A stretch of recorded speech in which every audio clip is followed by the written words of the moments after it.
আসসালামু আলাইকুম। President Donald Trump আবার হুঁশিয়ারি দিয়েছে ইরানকে যে আলোচনায় বসো, না হলে কঠিন পরিণতি ভোগ করতে হবে। যে হুমকি তিনি প্রতিদিনই একবার করে দেন।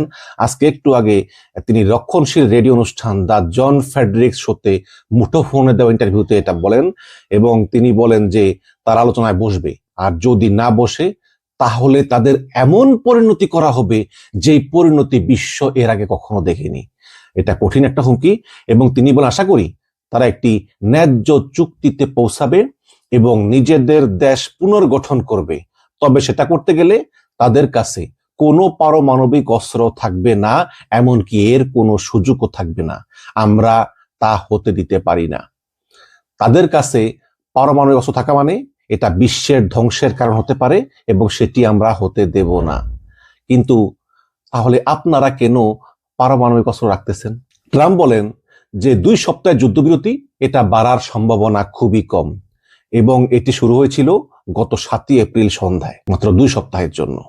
ট্রাম্প বলেন খারাপ কোনো চুক্তি করার জন্য আমরা তাড়াহুড়া করব না, আমাদের হাতে যথেষ্ট সময় আছে। দেখুন, একবার বলতেছে আমরা যুদ্ধবিরতি বাড়াবো না, আবার বলতেছে আমাদের হাতে সময় আছে। কিভাবে সময় আছে? 2 সপ্তাহের যুদ্ধবিরতি শেষ হবে আর কিছুক্ষণ পরেই, তাই না? ওদিকে ইরানের পার্লামেন্টারি স্পিকার বাকের গালিবাফ তিনি এক্সে একটি পোস্টে বলেছেন যে গত 2 সপ্তাহ ধরে ইরান যুদ্ধক্ষেত্রে নতুন তাস দেখানোর প্রস্তুতি নিচ্ছে। নতুন তাস। ইরান কোনো হুমকির ছায়ায় কোনো আলোচনা মেনে নিবে না। বার্তা স্পষ্ট, ইরান এখনো আলোচনায় বসবে না বলে তারা অনড় সিদ্ধান্তে আছে যে কোনো মতেই আমরা আলোচনায় বসবো না, কারণ হরমুজ এখনো ওপেন হয় নাই। হরমুজকে এখনো ব্লক করে রাখা হয়েছে। মার্কিন 15টা যুদ্ধজাহাজ হরমুজ ব্লক করে রেখেছে। ওদিকে ট্রাম্প বলেছেন যে হরমুজ কখনোই আমি খুলবো না আলোচনা শেষ না হওয়া পর্যন্ত। এখানে মার্কিন যুদ্ধজাহাজ থাকবে অ্যাট এনি কস্ট। ওদিকে ইরান বলতেছে যে এই যুদ্ধজাহাজ যদি না সরায় তাহলে আমরা আলোচনায় বসবো না। এই যখন অবস্থা, তখন মার্কিন মিডিয়া অ্যাক্সিওস তার সাধারণত গোপন সংবাদ দিয়ে থাকে। তারা বলেছে যে ইরান আলোচনার জন্য মঙ্গলবার পাকিস্তানে যাচ্ছেন জেডি ভ্যান্স। ট্রাম্প বলেছিলেন জেডি ভ্যান্স যাবে না, কিন্তু এখন বলতেছে যে মঙ্গলবার মানে আজকে যাওয়ার সম্ভাবনা আছে। সোমবার রাতে ইরানের সর্বোচ্চ নেতার পক্ষ থেকে আলোচনা যাওয়ার সবুজ সংকেত আসে। অ্যাক্সিওস বলতেছে যে এই গত রাতে ইরানের সর্বোচ্চ নেতা সাইদ মুস্তফা খামেনির পক্ষ থেকে আলোচনা যাওয়ার সবুজ সংকেত আসে, এবং আমেরিকার 3টা নির্ভরযোগ্য সূত্রের বরাত দিয়ে অ্যাক্সিওস বলেছে যে ইরান আমেরিকা যুদ্ধ অবসানে একটা সম্ভাব্য চুক্তির লক্ষ্যে আলোচনার জন্য মার্কিন ভাইস প্রেসিডেন্ট জেডি ভ্যান্স মঙ্গলবার সকালের মধ্যে ইসলামাবাদের উদ্দেশ্যে তিনি রওনা হবেন বলে আশা করা যাচ্ছে। ভ্যান্স এমন এক সময় পাকিস্তানে পৌঁছাবেন যখন চলমান যুদ্ধবিরতির মেয়াদ শেষ হওয়ার ঠিক দ্বার প্রান্তে, আর মাত্র কয়েক ঘন্টা বাকি আছে। যদিও মার্কিন প্রেসিডেন্ট ডোনাল্ড ট্রাম্প ইতিমধ্যে হুমকি দিয়েছেন যে যদি এই চুক্তি না হয়, I destroy their every bridge, I destroy their every power plant, and I will do what I need to do. যদিও এত অল্প সময়ের ভিতরে একটা চুক্তি করা খুব কঠিন কাজ, বাট যদি দেখা যায় যে আলোচনায় কোনো অগ্রগতি হচ্ছে না, তাহলে ডোনাল্ড ট্রাম্প হয়তো এই যুদ্ধবিরতির মেয়াদ আরো বাড়াতেও পারেন। যদিও ইতিমধ্যে ডোনাল্ড ট্রাম্প এই যুদ্ধবিরতির মেয়াদ আরো একদিন বাড়িয়ে দিয়েছেন, কারণ এই যুদ্ধবিরতির মেয়াদ শেষ হওয়ার কথা ছিল মঙ্গলবার সন্ধ্যায়। এখন ট্রাম্প বলতেছেন এটা শেষ হবে নাকি বুধবার সন্ধ্যায়। তো মার্কিন প্রেসিডেন্ট সারাদিন ওয়েট করতেছিলেন যে আসলে ইরান কোন প্রতিনিধি দল পাঠাবে কিনা আলোচনার জন্য, কিন্তু সবুজ সংকেত মিলতেছিল না। কিন্তু গত রাতে ইরানের supreme leader Sayed Mustafa Khamenei তিনি সিদ্ধান্ত নিয়েছেন যে ইরান আলোচক দল পাঠাবে। এর আগে সরকারের ভিতরে এবং বিপ্লবী গার্ডের ভিতরে একটা মতবিরোধ চলছিল। বিপ্লবী গার্ড বলতেছে যে যেখানে আমেরিকা নৌ অবরোধ উঠায় নাই সেখানে আমরা আলোচক পাঠাবো না, এবং আমরা সর্বোচ্চ শক্তি দিয়ে আমেরিকার সঙ্গে লড়বো। কিন্তু তারপরে একটা মতবিরোধ হয় এই গালিবাফের সঙ্গে এবং আরাচির সঙ্গে এবং ইরানের বিপ্লবী গার্ডের সঙ্গে। বিপ্লবী গার্ড কারা আপনাদেরকে চোখে দেখেন না, চিনেন না, এরা খুব শক্তিশালী। তখন প্রধান যে লিডার সাইদ মুস্তফা খামেনি তিনি বলছেন ঠিক আছে যাও, তারপরেও যাও, দেখো এরা কি বলে। বাট আলোচনার সময় কোনোভাবেই মাথা নত করবে না। তো এই সংবাদ দিয়েছে মার্কিন মিডিয়া অ্যাক্সিওস। এবং পাকিস্তান, মিশর এবং তুরস্কের মধ্যস্থতাকারীরা ইরানিদের এই বৈঠকে যোগ দেওয়ার জন্য বারবার তাগাদা দিচ্ছিলেন। শেষ পর্যন্ত সূত্র জানিয়েছে সোমবার রাতে ইরানের সর্বোচ্চ নেতা সুপ্রিম লিডারের পক্ষ থেকে সবুজ সংকেত আসে, এবং 2টি সূত্র জানিয়েছে যে ভ্যান্স মঙ্গলবার সকালে রওনা দেবেন, এবং অন্য একটি তৃতীয় সূত্র জানিয়েছে যে তিনি সোমবার গভীর রাতেই অলরেডি রওনা দিয়ে দিয়েছেন। ডোনাল্ড ট্রাম্প তার সোশ্যাল মিডিয়াতে মিথ্যাচার করে যাচ্ছেন। তিনি তার ট্রুথ সোশ্যালে লিখেছেন যে ইসরায়েল আমাকে কখনোই ইরানের সঙ্গে যুদ্ধে প্ররোচিত করেনি, বরং 7 অক্টোবরের ফলাফলই আমাকে প্ররোচিত করেছে, যা আমার আজীবনের ধারণাকে আরো দৃঢ় করেছে যে ইরান কখনোই পারমাণবিক অস্ত্র অর্জন করতে পারবে না। আমি সম্পূর্ণ অবিশ্বাস নিয়ে ভুয়া খবরের পণ্ডিত এবং জনমত জরিপগুলো দেখিও পড়ি। তারা যা বলে তার 90% মিথ্যা, মন গড়া গল্প এবং তাদের জরিপ, এই জরিপগুলিও কারচুপি করা ইত্যাদি। তার মানে হচ্ছে যে ট্রাম্প বলতেছে ইসরায়েল নাকি তাকে প্ররোচিত করেনি এই ইরানে হামলা করার জন্য, যেটা 100% মিথ্যা কথা। ইসরায়েল একমাত্র দেশ যারা শুধু ট্রাম্পকে না, প্রত্যেকটা মার্কিন প্রেসিডেন্টকেই প্ররোচিত করে ইরানে হামলা চালানোর জন্য কিন্তু কেউ শুনে নাই, এই ডোনাল্ড ট্রাম্প শুনেছে, যেটা একাধিক মার্কিন পলিটিশিয়ান এটা গণমাধ্যমে বলেছে। ট্রাম্প আরো বলেছে যে ইরানের সঙ্গে আমরা যে চুক্তিটি করেছি তা JCPOA থেকে অনেক ভালো হবে। JCPOA হচ্ছে the joint comprehensive plan of action. এটা ইরানের সঙ্গে একটা নিউক্লিয়ার ডিল হয়েছিল মার্কিন যুক্তরাষ্ট্রে 2015 সালে। তখন বারাক ওবামা ছিল প্রেসিডেন্ট, এবং তখন এই চুক্তিতে P5+1 মানে 5টা দেশ এবং +1 আরেকটা দেশ এরা সই করে। এরা হচ্ছে America, England, France, China, Russia এবং +1 জার্মানি সই করে। যেমন ইউনাইটেড নেশনস এর সিকিউরিটি কাউন্সিলের যে স্থায়ী 5 member America, England, China, Russia, France এরা সই করে, প্লাস জার্মানি সই করে। কিন্তু 2018 সালে এই চুক্তিটা আবার আমেরিকা উইথড্র করে ফেলে। দেখেন তাহলে, তো এটাকেই বলা হয় the joint comprehensive plan of action, the JCPOA। তো ট্রাম্প বলতেছেন যে ইরানের সঙ্গে আমরা যে চুক্তি করতে যাচ্ছি তা এই JCPOA থেকে অনেক ভালো হবে। বারাক হোসেন ওবামা, মানে ইচ্ছা করেই ট্রাম্প হোসেন বলতেছে, বারাক হোসেন ওবামা এবং স্লিপি জো, সাবেক মার্কিন প্রেসিডেন্ট বাইডেনকে সবসময় ট্রাম্প স্লিপি জো বলে, মানে ঘুমন্ত, সবসময় ঘুমিয়ে থাকে। স্লিপি জো বাইডেন লেখা এই চুক্তিটি ছিল আমার দেশের নিরাপত্তার সাথে সম্পর্কিত এ যাবৎ সবচেয়ে খারাপ চুক্তিগুলোর মধ্যে একটি। এটা ছিল পারমাণবিক অস্ত্র তৈরির একটি নিশ্চিত পথ, যা আমরা যে চুক্তির উপর কাজ করতেছি তার মাধ্যমে ঘটবে না। তারা আসলে $1.7 বিলিয়ন নগদ অর্থ এবং একটি বোয়িং 757 বিমানে বোঝাই করে ইরানে পাঠিয়েছিল। ইরানকে শত শত বিলিয়ন ডলার প্রদান করা হয়েছিল। আমি যদি সেই চুক্তি বাতিল না করতাম তাহলে ইসরায়েল এবং আমাদের প্রিয় মার্কিন সামরিক ঘাঁটিগুলো সহ সমস্ত মধ্যপ্রাচ্যে পারমাণবিক অস্ত্র ব্যবহার করা হতো। এই চুক্তিটি 2018 সালে ডোনাল্ড ট্রাম্প তার প্রথমবারের সময় বাতিল করে। ট্রাম্প আবার লিখেছেন, আমরা যুদ্ধে জিতেছি অনেক বড় ব্যবধানে, সবকিছু খুব ভালোভাবে চলতেছে, আমাদের সামরিক বাহিনী অসাধারণ কাজ করতেছে। কিন্তু যদি আপনি ভুয়া খবর পড়েন, যেমন ব্যর্থ নিউ ইয়র্ক টাইমস, একটা ভুয়া মিডিয়া, জঘন্য এবং ঘৃণিত ওয়াল স্ট্রিট জার্নাল, যা এখন প্রায় বিলুপ্ত, ওয়াশিংটন পোস্ট আরেকটা, তাহলে আপনার মনে হবে যে আমরা আসলে ইরানের সঙ্গে যুদ্ধে হেরে গিয়েছি। শত্রুরা বিভ্রান্ত, কারণ তারাও এই একই মিডিয়ার রিপোর্ট পায়। অথচ তারা জানে যে তাদের নৌবাহিনী পুরাপুরি শেষ, তাদের বিমান বাহিনী পুরাপুরি শেষ, তাদের কাছে কোনো ক্ষেপণাস্ত্র নাই, কোনো এয়ার ডিফেন্স সিস্টেম নাই, তাদের নেতারা সবাই মৃত্যুবরণ করেছে বা আমরা তাদেরকে মেরে ফেলেছি। সবকিছুর পরিবর্তন হয়ে গিয়েছে এবং সরকারও পরিবর্তন হয়ে গিয়েছে। আচ্ছা, ইরানের সরকার পরিবর্তন হয়েছে, ওকে বলেন তো কিভাবে হয়েছে? 79-এ ইসলামী বিপ্লবের পরে ইরানের প্রধান ছিল আয়াতুল্লাহ রুহুল্লাহ খামেনি। তার মৃত্যুর পরে হয়েছে আয়াতুল্লাহ আলী খামেনি। 28শে ফেব্রুয়ারি মারা গেছেন আয়াতুল্লাহ আলী খামেনি মার্কিন বোমায়। তারপরে তার ছেলে সাইদ মুস্তফা খামেনি। এখন ট্রাম্প বলতেছে যে সরকার নাকি পরিবর্তন হয়ে গেছে। ট্রাম্প আরো লিখেছেন যে সম্ভবত সবচেয়ে গুরুত্বপূর্ণ বিষয় হলো যে অবরোধটি, যা আমরা কোনো চুক্তি না হওয়া পর্যন্ত আমরা হরমুজ থেকে নৌ অবরোধ সরাবো না, এবং এটা ইরানকে একেবারে ধ্বংস করে দিচ্ছে।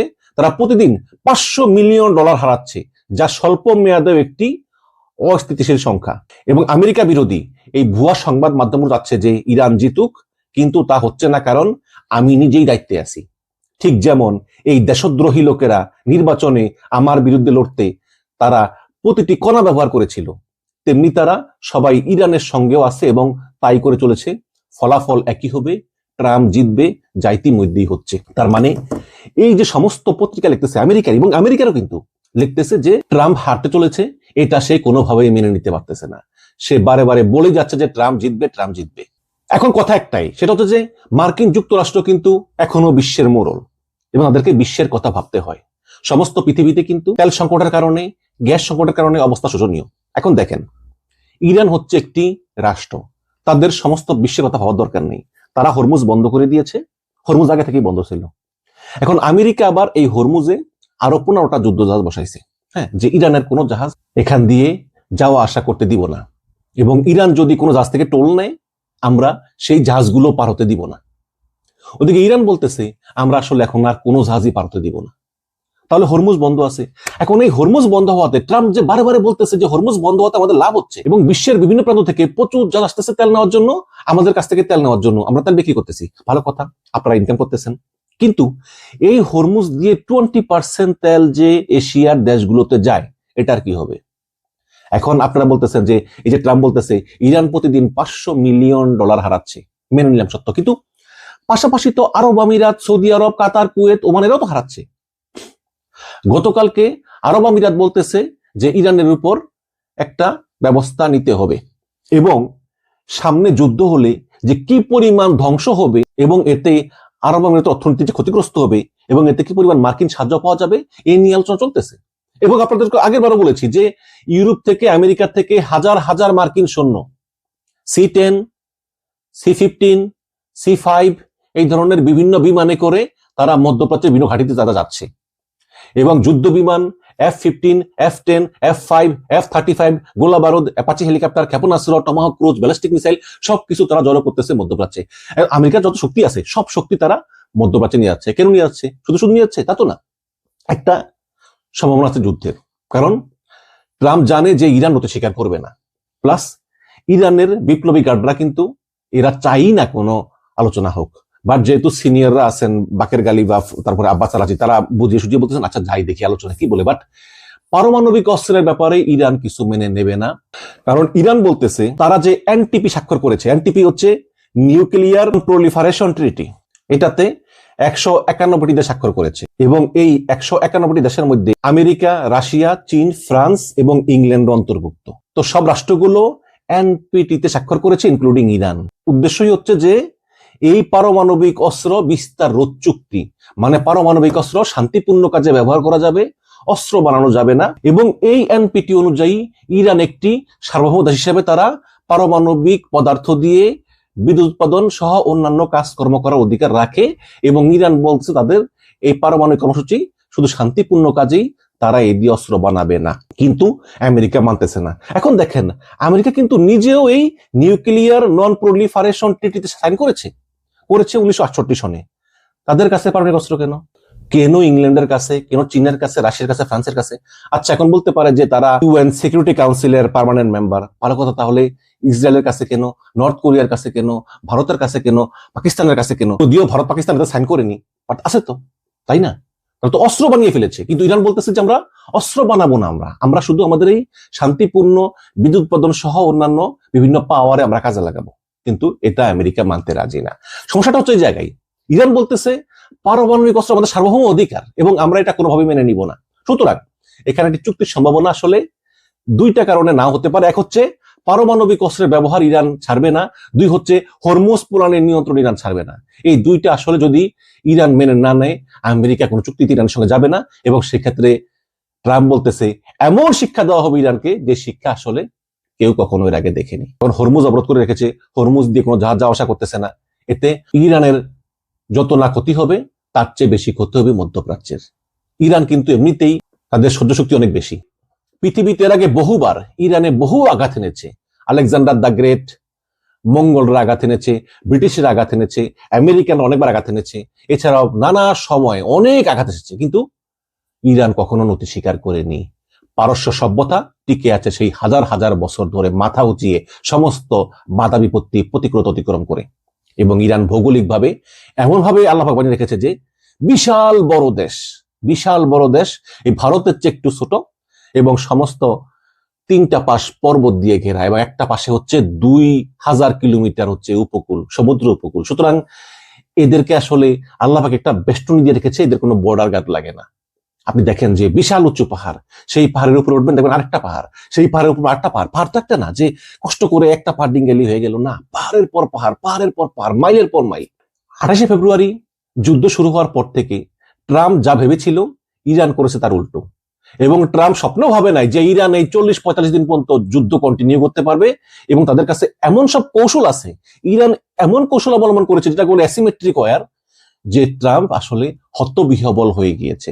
এখন যদি মার্কিন বাহিনী আসলে ইরানের নামে এবং ফেস টু ফেস যুদ্ধে নামে, তাহলে অনেকে বলতেছেন ইরানের কাছে এমন সব টেকনিক এখনো আবার আছে যেটা আমেরিকা হতবিহ্বল হয়ে যাবে। যেটা ইরানের পার্লামেন্টের স্পিকার বাকের কালিবাফ বলেছেন যে গত 2 সপ্তাহ ধরে ইরান যুদ্ধক্ষেত্রে নতুন তাস দেখানোর প্রস্তুতি নিচ্ছে। তাস খেলে না, ওই যে কার্ড দেয়, আমি তো জানি না, ওই যে উইতন হরিতন এরকম, সেই যুদ্ধক্ষেত্রে নতুন তাস খেলানোর প্রস্তুতি নিচ্ছে, এবং আমরা হুমকির ছায়ায় কোনো আলোচনা মেনে নেব না। যাক, শেষ পর্যন্ত দেরিতে হলেও ইরানের প্রধান ধর্মীয় নেতা মুস্তফা সায়েদ খামেনি তিনি সিদ্ধান্ত নিয়েছেন যে তিনি পাকিস্তানে আলোচকদেরকে পাঠাবেন, এবং সেখানে খুব সম্ভবত আগামীকাল আবার আলোচনায় বসার কথা রয়েছে। ইরান নতি স্বীকার করবে না, এটা হচ্ছে বাস্তবতা। কিন্তু শেষ পর্যন্ত ট্রাম্প কিভাবে ইরানকে ম্যানেজ করে, কিভাবে কোনো চুক্তি হয় বা ইরান ছাড় দেয় কিনা, এটাও দেখার বিষয়। কিন্তু একটা কথা বলতেই পারি যে এই আলোচনায় কিন্তু লাস্ট আলোচনা, হয়তোবা 2 পক্ষই আর আলোচনার মেয়াদ বাড়াবে না, এবং ট্রাম্পও যুদ্ধবিরতি আর বাড়াবে না, এবং এই আলোচনা যদি ব্যর্থ হয়ে যায় তাহলে কিন্তু আবার যুদ্ধ হবে, এবং ট্রাম্প বলতেছেন যে ইরানকে এমন শিক্ষা দেওয়া হবে যা পৃথিবী আগে কখনো দেখেনি। এখন যদি আমাকে জিজ্ঞেস করেন, আমি বলবো যে এই চুক্তি হওয়ার সম্ভাবনা মাত্র 10%, আর 90%ই চুক্তি না হওয়ার সম্ভাবনা। এবং অলরেডি আমেরিকা তাদের সমস্ত প্রস্তুতি নিয়ে রেখেছে according to the different senior US military official, retired, তারপরে অন্যান্য দায়িত্বে নিয়োজিত ব্যক্তিরা, তাদের বিভিন্ন গোপন সোর্স থেকে তারা বলতেছেন যে আমেরিকা একটি ভয়াবহ যুদ্ধের প্রস্তুতি অলরেডি নিয়ে রেখেছে। পাশাপাশি ইরানও তাদের সামর্থ্য অনুযায়ী তারাও সর্বোচ্চ প্রস্তুতি নিয়ে রেখেছে। এখন দেখা যাক আগামীকালকের আলোচনায় কি হয়। যদি আলোচনায় কোনো প্রগতি না হয় তাহলে একটা যুদ্ধ মাস্ট, এবং সেই যুদ্ধে কে জিতবে কে হারবে, বিশ্লেষকরা বলতেছেন যে সেই যুদ্ধে ইরান যদি সহ্য শক্তি বাড়িয়ে মাটি কামড়ে পড়ে থাকতে পারে তাহলে ইরানের জয় নিশ্চিত। পৃথিবীর ইতিহাস সাক্ষী যে শত্রু যত বড় হোক না কেন, যদি ঈমান ঠিক থাকে এবং নিজেদের সামর্থ্যের সবটুকু উজাড় করে দেওয়া যায় এবং ধৈর্য ধারণ করা যায়, সহ্য শক্তি বাড়ানো যায়, তাহলে কিন্তু দিন শেষে জয়টা তার ঘরেই আসে। হয়তো সময় লাগে, কিন্তু জয়টা তার ঘরেই আসে। এবং এই যুদ্ধে ইরানি জয়ী হতে যাচ্ছে বলে বিভিন্ন মার্কিন বিশ্লেষকরা মনে করতেছেন। ভালো থাকবেন, ধন্যবাদ।